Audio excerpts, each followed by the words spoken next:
Hello po guys, final part po to, part 28 ng season 13, What is Written Truly Happen. Thank you po talaga sa lahat ng dadaanan ng content ko na to.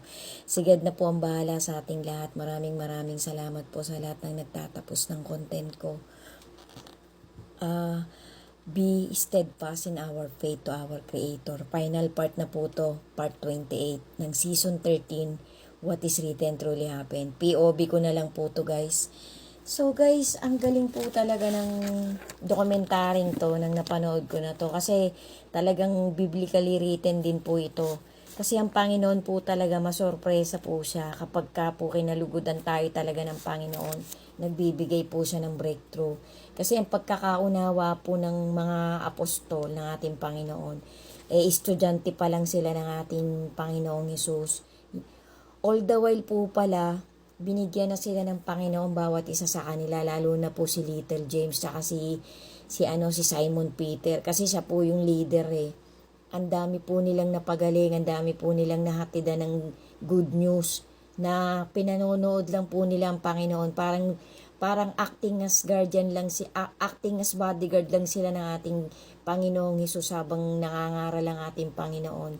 Kasi nga po, hindi pa naman po ganun katagal talagang kasama sila ng ating Panginoon eh.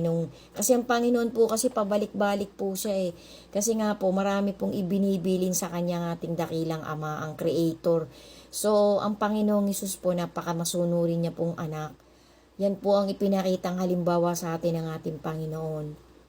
Habang nandito siya ng halos 33 years na being flesh, in human body po. Pero yung nasa loob po talaga nun, infinite God po yun. So, talagang napaka-amazing po guys. Talagang ang Panginoon po He works in magical ways. He works marvelous.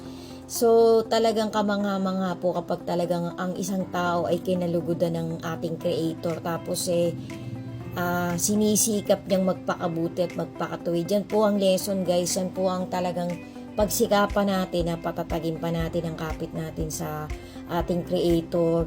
Dagdagan natin ang faith natin at pagmamahal natin sa Kanya. Lagi po talaga nating lakaran yung makipot na daan na kahit nahihirapan tayo, makikita ng Panginoon na mahal natin siya, na tumutupad tayo sa Kanyang mga katuwiran. To God be the glory po. Thank you so much po talaga.